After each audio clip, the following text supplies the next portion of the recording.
There's a first touch out there for the new signing, Christos Solis, who picks out Noni Madueke. Now here's Ben White. And Miles Lewis-Skelly threads a lovely ball through, and they're in and they score! It's Calafiori! Inside 30 seconds! What a start for Arsenal! Absolutely remarkable. I mean, what a start! What an absolutely remarkable start! What a goal!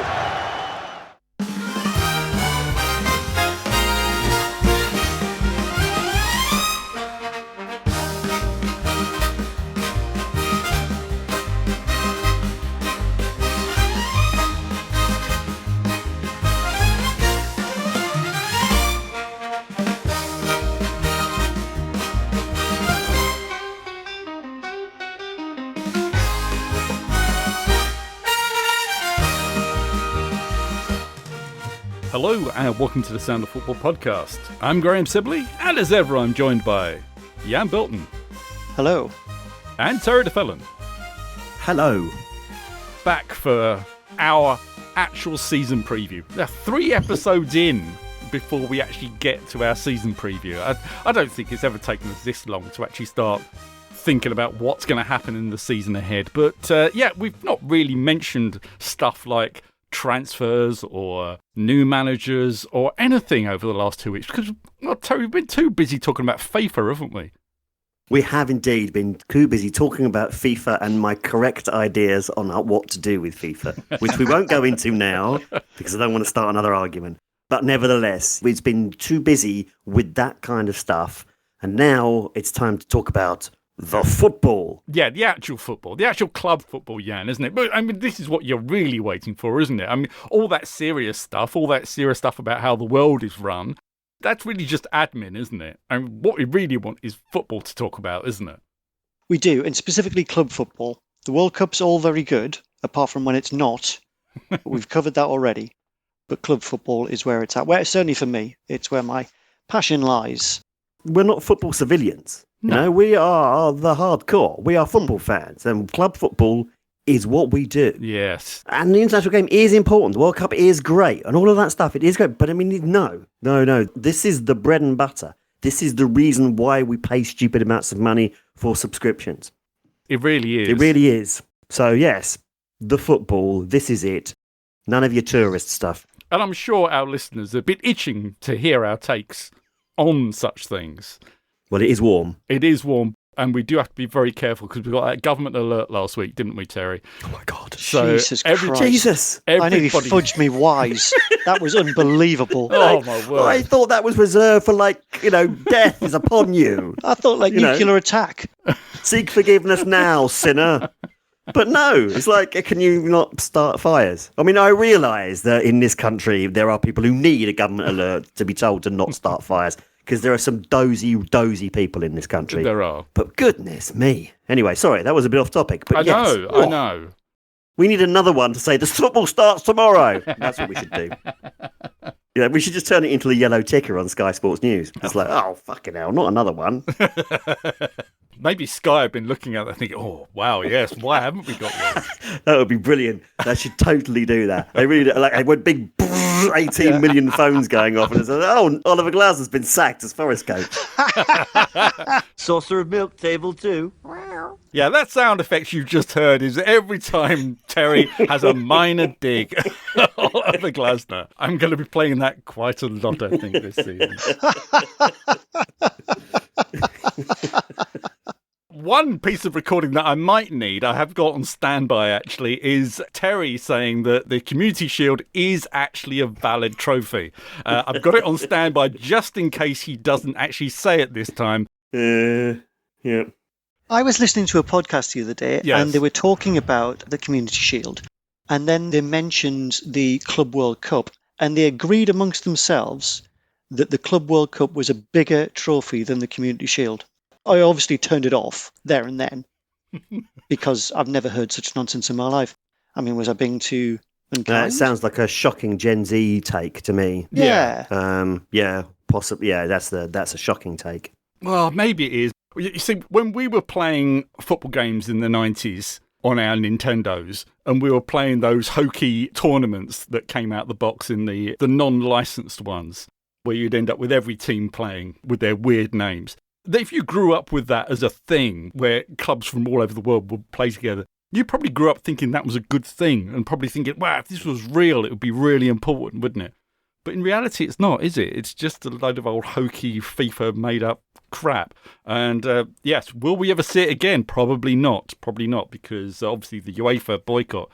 Oh, God, you got me going again. We've done. See? Stop it. Just when I thought I was out, Yeah, they drag me all back in again. Hang on a second. You were the one doing the dragging, Steve. I know. I merely mentioned the Club World Cup. And I know. Nature took its course. You mentioned FIFA by the back door, didn't you? And You did. One thing I don't like is backdoor FIFA.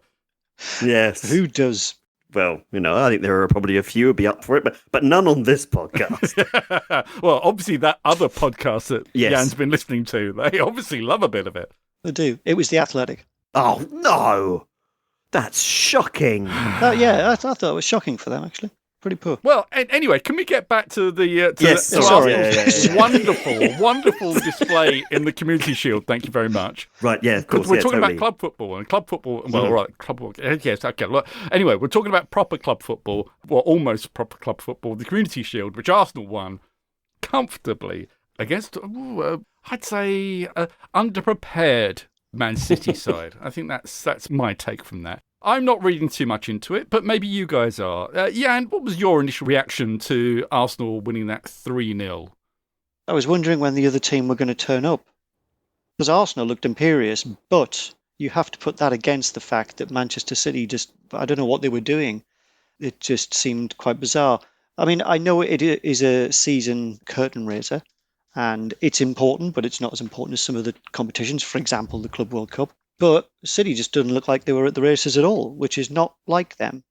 I think it would be far too early to say that that's how they're going to play all season, because, if they do, they're going to get relegated the proper way, not the way that they should be relegated. But yeah, it was pretty poor showing, really. I don't remember seeing a Charity Shield game. Sorry, I'm showing my age. I call it the Charity Shield. I don't remember seeing a Charity Shield game so poorly contested by one of the sides. Maybe I'm looking at it through rose-tinted glasses. But it just looked like, I'm not saying that, I don't want to take away your glory, Graham, because it's an important trophy, but it almost looked like City just, whether they didn't care or they were just like, let's just get some minutes in the legs, I don't know. But yeah, they made it pretty poor show, I think, if I'm honest. I personally looked at that and I thought the fact that you score after 24 seconds says poorly prepared to me. And the fact that pretty much the same thing happened again in the second half, where it was almost 3 minutes in when Arsenal scored the goal in the second half, again says to me they're not ready for the new season. They've got another week before they play Bournemouth, and I'm sure they'll put on a completely different performance against the Bournemouth side with a new manager. So, can you take anything out of that game? Are City pretty much baked without their two big names in midfield, Rodri and Bernardo Silva? Are they going to struggle, or were they just under par for the day? Because professional football, at that level, if you are 5% off it, you are going to get steamrolled. Yeah, absolutely. It's a bit of both, really, Graham, isn't it? I think, yes, they are going to struggle minus Bernardo Silva and Rodri. No question about that. There is no team on the planet that wouldn't. But that doesn't necessarily account for the display that they put in against Arsenal, where indeed they, as you guys have just said, they just didn't look ready for that at all. Football clubs, football teams have to take a certain trajectory in their pre-season, and some clubs are more prepared for the start of the season than others. City appear to be almost completely unprepared, which is not a good sign with 1 week to go. Like Palace played Freiburg in a pre-season friendly, they lost 3-0 in that game. I'm less worried about that because it was a friendly match in a baking Black Forest in Germany. It wasn't a major showpiece event. And whatever you think of the merits of the Community Shield, there is a prestige to it. And there's usually historically is an appetite on both sides to win that. It's not, the end of the world. But you only have to see how much people enjoy themselves when they've won the Community Shield to know that it is a game of some substance. And so therefore, ideally, you should bring something to this game, and it appears that City brought nothing. Does that mean that they are completely unprepared for the start of the season? Well, we will find out in a week's time, and we will only know that.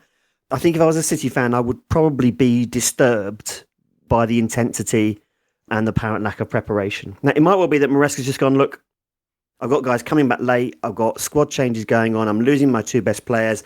I don't have time for the Community Shield. So actually, I'm just going to scratch this one and I'm putting all my preparation in for Bournemouth. And if that's the case, then that's possibly the right call to make. And if City win in a week's time, then it will be completely forgotten about. Nothing is more chip papery than the Community Shield. It's not that big a deal, but it is a big deal for those teams who win it. Palace winning it was a brilliant deal. It's a great thing to win. But if you lose it, you have the luxury of shrugging your shoulders and saying, So what happens next week then? And then if what happens next week is that City lose again, then, well, it changes the context. 2 points on that, Terry. Love the use of chip papery. That's got to be used a lot more. No. Credit where credit is due. The other thing that I was encouraged to see was Jack Grealish got a lot of game time, and he didn't just go down the wing, stop and pass it back like he'd been instructed to do. And Pep, he actually was trying to take players on, all right, ultimately unsuccessfully. But I thought that was, just as someone who's a fan of his, and I like tricky players like that, it was good to see him getting a run out there. Hopefully that wasn't just because Maresca was taking that one on the chin, because I'd like to see more of Jack. I think he's a great player. I'd like to see more of his expressive side as well. Well, that's told you everything and also told you nothing about the Community Shield and about what will happen about the season ahead. Well, you know what it is. Well, it is true. Fine. That's my best take. Look, it says best take. Best takes, yes, it is. I mean, you even used your pink highlighter on there, Jan. I'm sorry about that. But, of course, you know, anyone who draws actual takes on the season from the Charity Shield, it's 25 years. 25 years since they changed it. It's too soon. It's too soon. Right. I'm not ready to move. We're still calling it. And we're still calling it that. Anyone who draws takes from the Community Shield, we don't make predictions on this podcast because of stuff like this, but we do this week, because of the rip-roaring success of our World Cup predictions, we're going to do it again. And we're going to wait till the end of the show, once we've all managed to take in all of our thoughts from everyone. This is basically a discussion for us to really hunker down and imagine how this season's going to pan out. So that went so well that we're going to do it again, and we're going to do it for the season ahead in the Premier League. I'll explain more when it comes, but we'll start off by looking at the clubs in general, looking at some of the bigger pieces of business that have happened over the summer, but also the amount of traffic there's been from managers, and there has been a lot. 45% of the clubs in the Premier League are starting the season with a new manager, and a couple more have got managers that have only been in there for, well, a month or so, longer, looking at Tottenham, for instance. Terry, your club is one of those clubs. It just so happens that Oliver Glasner has sought out opportunities elsewhere in Nottingham, and without going into that, Terry, what are your thoughts on the new manager coming in, and what does it mean for Palace's season ahead? Well, I was not aware of Pierre Sarge's work prior to that. I don't follow Ligue 1 and wasn't really aware of his work. But I do follow some of the sort of like, the tactics brains, the young, pliable tactics brains on YouTube that do these like breakdowns and stuff like that. And a few months prior to that, this guy did a breakdown of the Sarge and said that actually he'd be a great choice for a Palace manager. And he went into it. Well, now I won't plagiarise him by just going on about that. But I thought, well, that's interesting. Because it's interesting that some other people had looked at that and gone, that guy could work for Palace. I do trust that Palace spend a lot more time thinking about their next coach in a way that they haven't done in the past. Palace, generally speaking, are quite a well-run football club, and obviously they knew that Oliver Glasner was leaving, so they had plenty of time. But what was quite impressive was that having made the play for Iraola, offered him the lot, and then him saying no, which is completely fair enough because he went to Liverpool, that they were able to jump to the next guy. They had a short list. They had the next guy in mind. They got that, and they got that deal done before the World Cup had started. In previous iterations of Steve Parish's Crystal Palace, there's an argument that said that we'd still be umming and ahhing about that now. So that was quite impressive. RC Lens was his last club. They finished second in Liga, which in Liga terms is effectively winning Liga because you don't count PSG, and they won the French Cup as well. and he's highly rated. Apparently his tactical profile is very similar to the current Palace squad. And although we've got some changes to the squad coming up, and I'm quite pleased, it seems like a sensible approach. He's a very, very different kind of character to Oliver Glasner, which may not be a bad thing. And with the signing that the club have made, I'm relatively optimistic. While at the same time knowing so little about him that it's very difficult to kind of form a positive opinion. I can just be cautiously optimistic that it's going well, but we shall see in the coming weeks. Yeah, I guess you may have to put up with the fact that you might not win any silverware this season, but who knows? You're in so many competitions, anything could happen. But it's exciting times at Palace anyway, because they're finally doing a bit of infrastructure work there as well, aren't they? So the ground is getting a bit of an upgrade as well. So they're building the new main stand. The main stand is, I think, 100 years old, something like that. So they're building the new main stand directly behind it. And then they're knocking down the old main stand, and then they're widening the pitch and then just widening the area. So it won't be quite so close. The fans won't be quite as close to the pitch as they used to be, but the TV companies will be pleased and the broadcasters will be pleased because it gives them a lot more of an opportunity to put their infrastructure in, which is a regular complaint about Selhurst Park, is it's very, very pokey. So yes, it's a significant upgrade that has cost something in the region of £250 million to do. It's been put off on a number of occasions. Yes, that's spiralled. When it was first given initial planning permission, it was about 50 million. I don't know the exact figure, but it was something of that order that's gone up. So it's taken an awful lot. Now, this, for me, is probably the biggest deal for the club because it adds an extra 10,000 capacity on the stadium.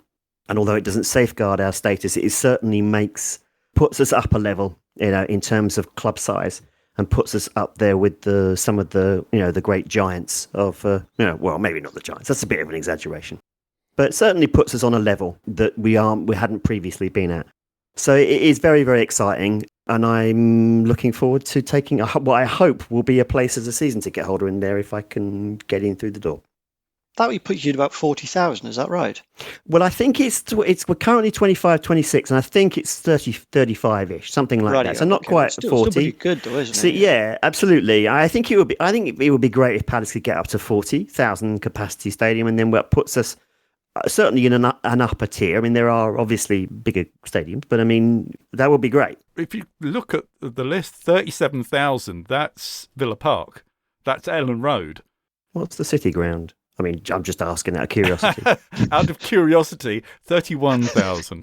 31,000? Yeah. Oh, interesting. Okay. Yeah, okay. It puts you way ahead of Fulham. They're 27,000. Brentford is only 17. So certainly as far as London's concerned, it lifts you up to be London's fourth club at the moment without West Ham around. We've mentioned Palace's new manager, but as I said earlier, there's 9 new managers that are coming in, some with Premier League experience and some for whom it is a completely new experience for them. I also mentioned that Glasner's moved to Forest. I'm not going to ask this one to Terry. So, yeah, how do you think that's going to go? Yeah, Jan, how do you think it's going to go? Well, shut up, you. Well, Glasner's quite happy to speak his mind. He's quite happy to speak his mind openly, isn't he? As we saw in the last few months at Palace, where there was some in the footballing world were calling for his head for being that forthright. And Marinakis is quite a forthright chap himself. So as long as everything's going well, I think those two are going to get on famously. But when it stops going well, I think you're going to see fireworks there, which is going to be absolutely wonderful. It really is. He'll get the money there, and he'll get the backing while things are going well. And it's a famous old club, and why wouldn't he want to go there? But I can see my colleague there kind of wincing at that one there. It's my go, Terry. There's a reason he didn't ask you about Forest. I mean, it was an odd choice because of that reason, given the history between the club he was leaving and the club he was going to. But yeah, I worry about the volatility of the relationship between the head coach and the owner. So I don't think Forest's pain is done just yet. Xabi Alonso starts at Chelsea. We've got absolutely zero way of knowing how that's going to go. So what's Jan's vibe about Alonso at Chelsea? Well, I mean, he did well at Leverkusen, no doubt about that. Yeah. He did the whole season unbeaten, didn't he? Yes. Yeah, he did. Yeah, which is pretty good. It's unbelievable in one of the top leagues in Europe. I think you can kind of scrub Real Madrid because that just felt like, I mean, in hindsight, that was just ridiculous. And I think it's such a mad club that I think in time that will be forgotten. But then again, Chelsea are also a mad club, but maybe they are growing up a bit. They gave him the manager role, didn't they, rather than head coach. And there's talk of some restructuring going on there above him. But I think what he's telling us some of the signings that they've made, because they're not going for children that they can just hawk out to other clubs or buying some mad players. I mean, they've gone for Jordan Henderson, Danny Welbeck, Morgan Rogers, Lacroix. All very sensible signings, but which you'd expect a club that was going to make a good play for it would be bringing in. So, although I do love a bit of Chelsea chaos, I think actually they're going to do all right this season. He's a great coach, and they've brought in some really, really sensible signings that will hopefully keep things calm on the pitch. Whether Enzo Fernandez is going to be there, I don't know. I think they played a friendly the other day, and he was booed by his own fans because of reasons and World Cup antics. So whether he's going to hang around, even in England, I don't know, but I think it'd be sensible for him to make a move out.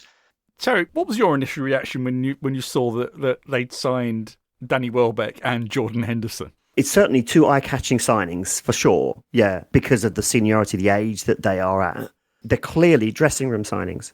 Henderson was a dressing room call-up for England.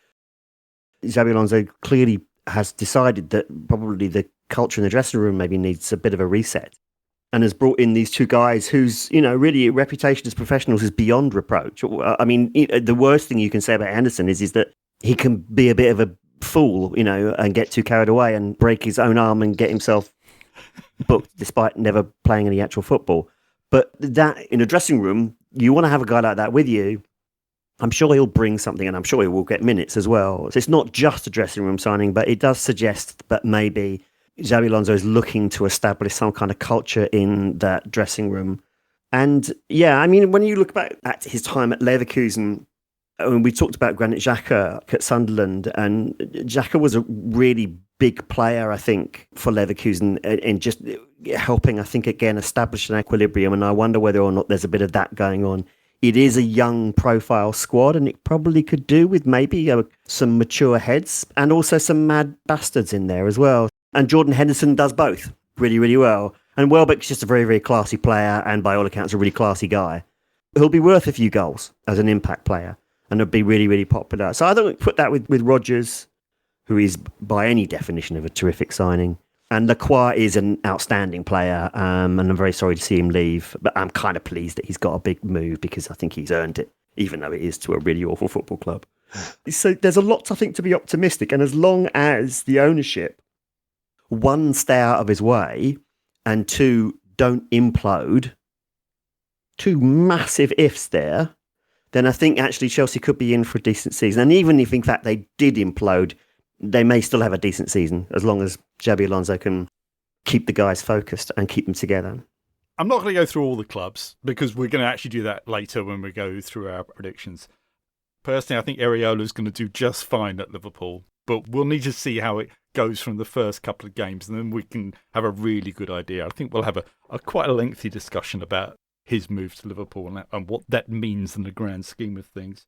But I do want to talk about Newcastle, because this is something that I've had on my notes for the last 2 weeks. So this was actually going to be football that we were going to talk about, but FIFA got in the way. But it is kind of tied in with that. Jan, would you believe 3 of the biggest signings in Europe this season, 3 of the 7 top signings, cash-wise, have been players leaving Newcastle this summer? You've got Sandro Tonali, Bruno Guimaraes, and Anthony Gordon, all going for at least 70 million. And not that sort of business going back the other way. They've got a new manager there. How bad do things look at Newcastle? It's quite puzzling, isn't it? So you've got a club, okay, they still have to abide by the financial fair play rules that exist for everyone, but they have got an entire nation state, a very, very wealthy nation state, who was looking to, like a lump at Newcastle fans, sports wash their reputation by buying a sleeping giant like Newcastle, and then everyone will love the Saudis. But I'm kind of getting the feeling that they're getting a bit bored with that now, aren't they? Certainly selling those three big players on top of selling Isaac last season. That's a lot of money that they've brought in just with those three you mentioned, and then Isaac as well last season, which effect you could argue was one of the catalysts in that awful season that they had. Howe leaving, as I understand it, he'd already told the club he was planning on leaving, but still took a big chunk of the pre-season. And then to bring in a coach, which I think it's fair to say wasn't on a lot of people's radars. Matthias Geisler did all right at Salzburg and did all right by all accounts in Saudi, where apparently it matters. But I don't think he was on anyone's radar. So that seems a strange signing. But apparently, and I'm not being anti-Mag here. I'll keep that for later. What I did read about him was quite glowing, actually. So maybe they've done their homework, because obviously there are people out there, believe it or not, that know a lot more about these things than I do. But you're right, big names going out and no real big names coming in. They had a season where they kind of meandered through the league last season. I don't know if I mentioned it at the time, but they lost twice to their local rival Sunderland, which must have been really difficult for them to take. So it's going to be a tough season again, unless Geisler can do something magical with some of the players he's brought in that I suppose, again, haven't really been on my radar. But I'm probably going to be sitting here at the end of the season going, the guy was a genius. I can't believe he thumped us 8-0 home and away. Terry, Jan said there that it looks like the Saudis have lost interest. Is this part of a bigger thing that we're seeing from PIF and the Saudi regime in general, where they're just not into sport anymore? Yeah, PIF do appear to be backing out of quite a number of different things. So they backed out of Live Golf, I think, which is actually the most high-profile thing that they backed out of in the sporting arena. Because when that started, it's a direct challenge to PGA competitions, and obviously golf is a hugely popular, hugely lucrative sport, and it gets an awful lot of headlines. So they backed out of that. I think I mentioned before, they backed out of doing the snooker masters, the Saudi snooker, which that comes with a high purse for snooker, but it's kind of pocket change. But it's significant that they did do that. And of course, what seems to be happening with Newcastle suggests that they are reevaluating their priorities in a changed world, I think, for them. I think their world has changed, and I think that they are adjusting accordingly. I don't think that they're abandoning Newcastle, or at least I'm not certain that we can assume that they are abandoning Newcastle. But I think they are changing the plan. And rather than using the club perhaps to go on and dominate and like be a rival to City, I think, they brought Geisler in, who I think is there, to work with young players and develop young players and then move on at cost, which is disappointing if you're a Newcastle fan, because I think you'd expect with such powerful and rich owners for them to be showing a bit more ambition than that. But I know they have got more players to sign, and Geisler has said that they will be bringing more players in, and I believe him. I'm sure they will. But the players that they brought in, I don't really know these players very well, but, Shahar is 19, Bamba is 20, Steyer is 18, Toure, the guy from Hoffenheim, is 20. I don't doubt they will probably look to bring in some experience, but at the same time, it suggests to me, with the coach that they have, who is a bit of a Red Bull poster boy. He's a highly regarded coach. Yes, he did very well at Salzburg. Everybody does well at Salzburg, but he is he's gone through that whole Red Bull thing, and he is quite highly regarded. So it feels as though what they've done is they've taken a change in philosophy, presumably, I guess, to make life a little bit easier for them as well. Because managing football clubs is difficult, and then managing ambitious football club that want to spend tons and tons of money while negotiating squad cost ratio rules and the like is hard work. And if you can't be asked, then this is probably the better way of doing it. So it's possible Newcastle fans just might have to reset their expectations a bit and just remind themselves that it could be worse. It could be Mike Ashley. Well, let's save the rest of our analysis for other teams, because we are going to do our predictions now, which means we do get to analyse every team in the Premier League. And just to make sure, I did get a list of all the teams there, just so we don't miss any, because I know. Is that for the same reason we keep calling it the Charity Shield? Yes.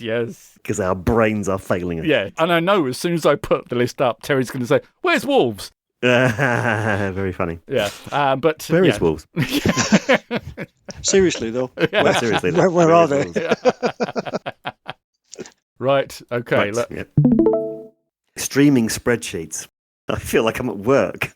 Yeah, listeners, if you didn't listen to the World Cup one, in that preview, we just basically went through one by one and said which team were not going to win the World Cup. So we're going to do the same. We're going to do the same for the Premier League, and we're going to say which teams are not going to win the Premier League. But of course, we're going to do it in order. The ones that are most likely to go down are going to come out first, and the ones that we think are going to push are going to be the ones later on. But we all take turns in this, and once the team's gone, that's it. We can't argue with it. We just have to go with it. So this is a groupthink, vibey way of doing it. But unless you can think of a better way to do it, listeners, but this is the way we're going to do it. Terry, are you all right with this? Yeah, I'm cool with it. You're yep, okay. No, thank you. Thank you for asking. I understand the rules. Okay. I think we'll go with the same order that we did the World Cup. So there's 20 teams. We'll pick out 6 teams, and then that will leave us with the top 2. What we think is the top 2, and then we can have a vote on which way those ones are going to go, yeah? Jan, you'll start off with the team that you think definitely won't win it because they're going to finish bottom. The team that I think are not going to win the Premier League because they're probably going to finish bottom is Ipswich Town. Ipswich Town, right. Gary O'Neill's there, isn't he? Gary O'Neill's there, but he was drafted in when Kieran McKenna decided he didn't want to go up with the team he just got promoted, for whatever reason best known to him. So they went down last time with him there, and I thought went down fighting. Gary O'Neill's got a history of getting clubs into a little bit of bother, although I don't think he's ever taken anyone down. I'm happy to be corrected on that. But yeah, I think they're gone. Okay, Terry, what about you? Who do you think is not going to win the Premier League? I think a team that is not going to win the Premier League because they're probably going to get relegated will be Hull City as playoff winners and also last place playoff winners. That they've got the furthest to travel in the shortest amount of time, and I don't think that they're going to be up for that. So I think that they will, of course, win a lot of admirers, but I don't think that they are going to survive in what I think is a reasonably high standard Premier League this season. So it's up to me. Do I go for the easy cop-out and say Coventry? I think Coventry are staying up. So I'm going to leave them for a little while, and I am going to say that Leeds will not be winning the Premier League. Scenes. That's a take. That is a take. I think they're going to go down. I love the fact that Daniel Farke managed to stay up last season, managed to prove all the doubters wrong. But I'm still a doubter, I'm afraid. So I think it's going to be a really competitive league this year, and I think it's going to be close, but I think they might be going down. Jan, your turn again. Who's going to just about avoid relegation? The team that's going to just about avoid relegation is going to be Fulham. Fulham. Didn't have the best season last season, did they? And Silva's gone off to replace Mourinho at Benfica. I think they might be in for a bit of a time. I say that with a heavy heart because I like Fulham and I love going to their ground. Terry?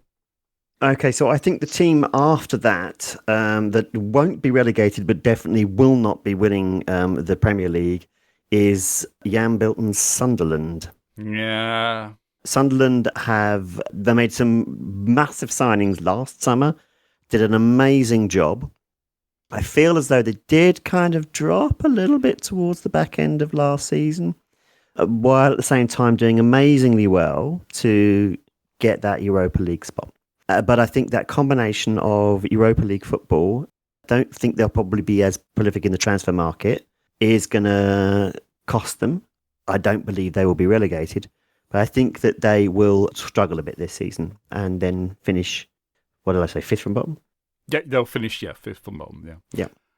So I think that 6th from bottom will be a great place for Coventry to end up, and I think they'll be very happy to get there.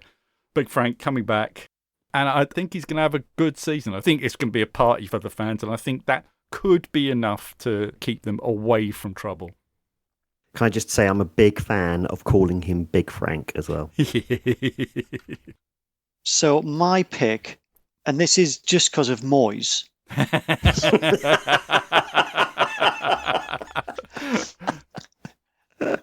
is Everton.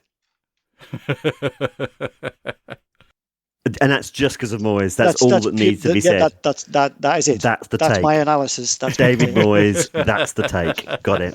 Yeah. No, I mean, well, I'm massively on board with that. Okay. Terry? So, I mean, my next choice is a very similar one to my reasoning for Sunderland, and that is Brighton and Hove Albion. Ah, okay. I think Brighton and Hove Albion are going to struggle this season, mainly because they've got Conference League, and mainly because they have to win the Conference League. They just have to. Because everybody else does, and because Palace won it last season. Really and if they don't win it, there is going to be hell to pay. I'm also less than convinced that there's a lot of time and love for Fabian Hertzler. And I just don't know whether or not, I'm not sure that's the right fit in general for Brighton. I think Brighton play too cautiously for the squad that they have. I'm not suggesting it hasn't delivered for them, but I think that there's a more ambitious football team trying to break out there, and that could backfire on them. So I'm going for Brighton, and really I'm just getting it in now, just in case Graham or Jan, you nabbed it off me. Because I wanted to say something about Brighton. So there we go. Well, I have to pick the one who's going to finish 12th, and really history says that should be Crystal Palace. It really should. It really should. And who am I to argue with history? But I think that Brentford are going to struggle with a European campaign as well. So I think just because they're fighting on two fronts, I think Brentford are going to finish 12th. Jan? Yeah, I think for very similar reasons that Bournemouth might struggle as well. They lost their amazing manager. They've got Marco Rosa, but he's unproven over here, and they've got a European campaign to worry about as well. So yeah, they'll do all right because they're great, aren't they? But not as good as they did last season. Okay, well, we're halfway through, and there's still a few teams that are looking at now a top half finish that we may not have thought would have been beforehand. Palace in the Europa League, they're going to finish in the top half as far as we're concerned. And despite what we said about Newcastle, it looks like they've got a top half finish in them as far as this is concerned. So, Terry, who are you going to pick as finishing on the bottom of the top half? Well, I'm going to be placing at the bottom of the top half Nottingham, Notts Forest. And the reason for that is that I think that Glasner is going to be under a lot of pressure from the opening to deliver. He's already getting his excuses in early. I'm banking on them just not necessarily being strong enough to sustain. Forest are going to start strongly and fall back, is my prediction. And then there's going to be an unholy row, and Kieran McKenna is going to be in charge. Saucer of milk, table 2. Oh dear. Right, okay, so who am I going to say is going to finish ninth? Well, will Palace finish ahead of Newcastle? I can't see Newcastle really finishing ninth, but still, that's the way it's gone. So I'm going to put Newcastle as finishing in ninth place. And Newcastle, you've only got that position because I didn't want to seem cliched and pick you earlier. just so we're clear. It's just the way I realise that it makes me sound cliched saying that, but there you go. Well, yeah, and I've just picked it so you didn't have to. So who are you going to pick next then? I'm going to go for Crystal Palace. They'll do well, and it would be good to see them beat 12th. That could be a Conference League place if everything goes to plan and we get another 5 places in the Champions League. Who knows? Terry, who's next? Tottenham Hotspur are the big movers this season. Some terrific signings, and despite his problematicness, De Zerbi is an excellent coach. Assuming he doesn't ruin everything by being a massive penis, then I think that he'll do something really, really good with that squad, and there will be much, much improved. Not enough for a top 4 finish, because it's a strong field. But definitely he'll bring relevance, and I think some good times back to Tottenham Hotspur. 7th, I think, is a good showing. Yes. So it's up to me now to pick out the team which will finish 6th, which I'm guessing really is going to be the one that will just miss out on the Champions League. And I'm not sure if Villa have got it in them this season. They did well for certainly the first half of last season, but I think this season, it depends how well they spend the Rodgers money, I guess. But at the moment, 6th, I think they'll be happy with 6th. So that's what I'm putting them. Well, we've only got one pick left until we're down to the final 2. So, Jan, this team is going to be happy with a Champions League spot, I'm sure. Who are they? They are Manchester United. Manchester United in 5th. Wow, yes. Carrick will be very happy with that, won't he? Yeah, I think he will be. Yeah, I think he was the right choice to carry on with them, and I think he'll do all right. Yeah. Terry, who's going to be in 4th? I think that is going to be Manchester City. Ooh, now there you go. That's a big pick from Terry. But yeah, that's how it goes. See, they've got too much ground to make up. Losing a coach like that, I think, is a big blow. Losing 2 influential players, and it doesn't matter who you are, losing those 2 players is going to be a massive blow. They've got a bit of catching up to do. There'll be drama. And yeah, I mean, it could all go a little bit City. But I mean, I'd suggest 4th is actually a pretty strong finish, given the circumstances. I think it could be worse. I genuinely think it could be worse. Subject to points deductions and the like. Of course. Well, we're left with 3 teams, all with Spanish managers. So which one am I picking who is going to finish in 3rd place? 2 of them have got brand new managers as well. But I think the team that is going to finish 3rd is going to be Chelsea. I think Xabi Alonso is going to do very well to get Chelsea to 3rd place. And personally, I don't think they are going to get 3rd, but that's what I've got left. So anyway, that's where I think they're going to go. They're going to go 3rd. So which means we have Arsenal and Liverpool left to choose from. So guys, we should have a quick vote on who we think is going to finish runners-up. Jan, who do you think is going to finish runners-up out of those 2? Liverpool. I think Iraola will have a wonderful first season, but I can't see past Arsenal. I really can't. Terry? Yeah, me too. I think Liverpool will. I think 2nd is optimistic for Liverpool, but that this is the way that the deck has fallen. This is the way the game is played. So it's absolutely fine. But yeah, I can't actually see Liverpool winning the league. And I think they'll do amazing if they do that. The squad apparently love Iraola, or they're very happy with him. The players really like Iraola. I think it will work out really, really well. And I think some of the players that struggled last season will bed in better this season. So I think that will justify that. But for me, I think Arsenal will, after having really bust the gut to crawl over the line last season, will win. When I say crawl over the line, they won't win 2 games to spare. But but narrative, guys, narrative tells us that they crawled over the line. Yeah, right. But in fact they didn't. I think that they will. They may even have that dusted by early May bank holiday. Personally. Wow. Okay, that will be some achievement. It's been a long time since anyone other than Pep Guardiola has retained the Premier League title. It is a very, very long time. It's only been Guardiola, Mourinho and Ferguson who have ever done it. So it will be a massive achievement. Teams that aren't Man City have not fared particularly well in the season after winning a title. But this Arsenal team do look strong, and they have strengthened in the right places. They've got some very, very good players that have come in.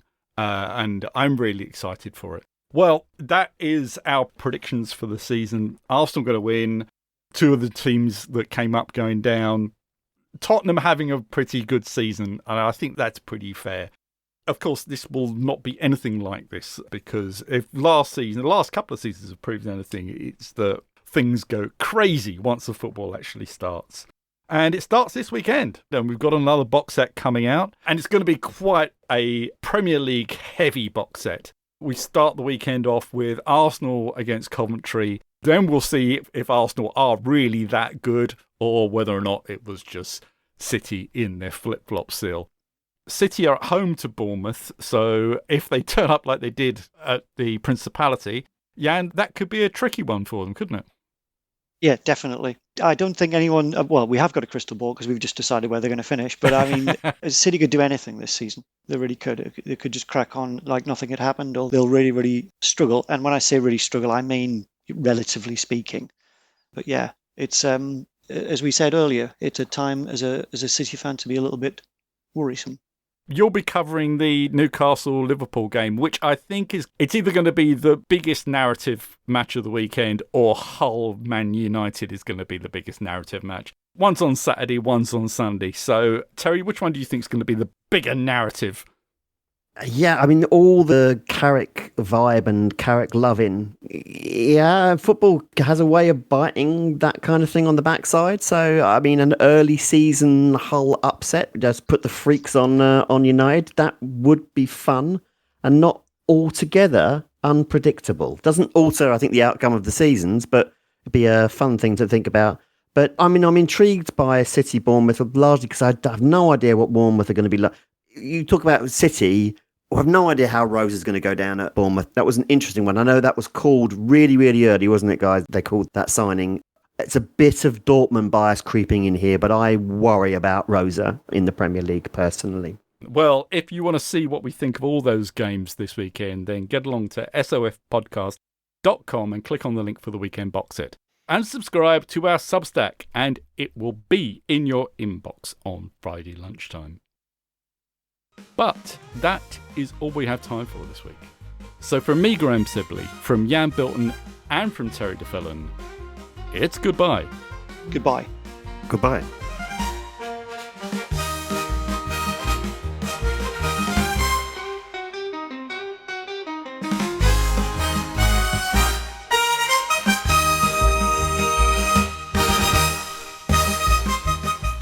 Get in touch with us on Blue Sky or Instagram, where we are at Sound of Football, or go to sofpodcast.com. Like us, share us, rate us and review us. Do it now!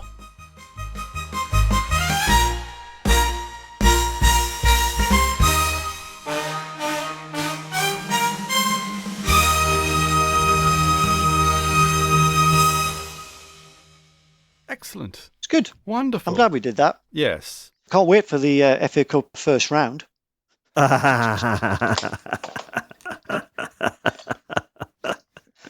Yes. Yeah, have to book off the afternoon for that one. Yeah, I was going to say, we'll book an afternoon off for that one. Yeah, absolutely. We'll eat beforehand. Yeah.